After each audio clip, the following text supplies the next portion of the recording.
Bonjour et bienvenue dans ce tutoriel WordPress WooCommerce pour les hébergements web WP2 et le site communautaire WooFrance. Aujourd'hui, on va tester Add to Any Share, qui est un petit plugin gratuit qui permet de faire du partage vers les réseaux sociaux. Sans plus tarder, je commence. On va procéder d'abord à l'installation du plugin. Donc je vais aller dans ma section extension ajouter, et on va rechercher le plugin qui s'appelle Add to Any Share. Donc là je vais dans le moteur de recherche et je cherche le plugin en question. Voilà, donc il est ici. On voit qu'il est plutôt bien noté, il a plus de 500 000 installations, il a été mis à jour assez récemment, ça a l'air d'un plugin plutôt fiable. Je vais l'installer et nous allons le tester. Au passage, celui-là, j'hésiterai à l'installer. C'est ça. Ouais. Voilà, mon plugin est installé. Je vais l'activer et nous allons pouvoir voir ce que ça donne. Je vous avoue que je le découvre en même temps que je fais la vidéo. Voilà, donc je vois que j'ai un petit pop-up qui est activé, qui me dit d'aller apparemment dans la section réglages et d'aller, oui d'accord, je le vois là, oui, hop, je ferme, réglages, Add to Any. C'est ici que je vais pouvoir faire mes réglages. Voilà. Alors, on a une option, je vois, standard et une option floating. Alors j'imagine qu'une option floating, ça veut dire que le système va rester affiché à l'écran. Voilà, ancré à gauche, ancré à droite, attaché au contenu. Ok, je reviendrai dessus. Je vais regarder les options de standard. Dans le style de l'icône, on peut choisir la taille de l'icône. Ouais, on peut des options d'arrière-plan, de premier plan.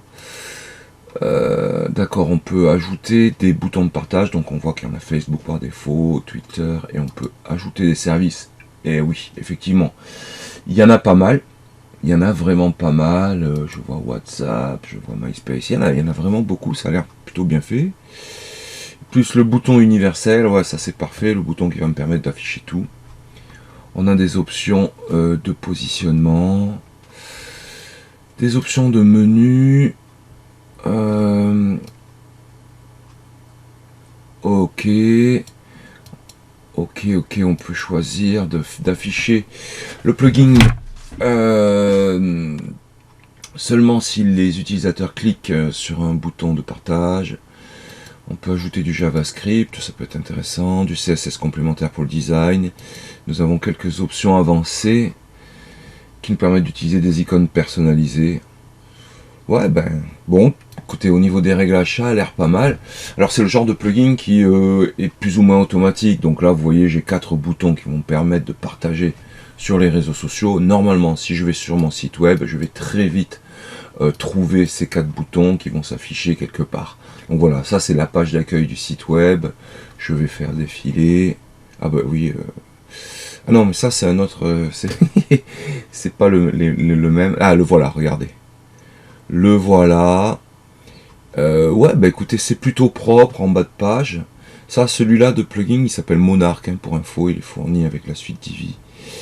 Voilà, et puis donc après quand je clique sur les boutons de partage, évidemment ça va me proposer un partage sur Facebook, sur voilà, et si je clique sur le bouton plus, ben, ça me proposera tous les partages. C'est plutôt sympa, je vais aller sur je dois avoir une paire d'articles de blog hein, dans ce site qui me sert de site de démo.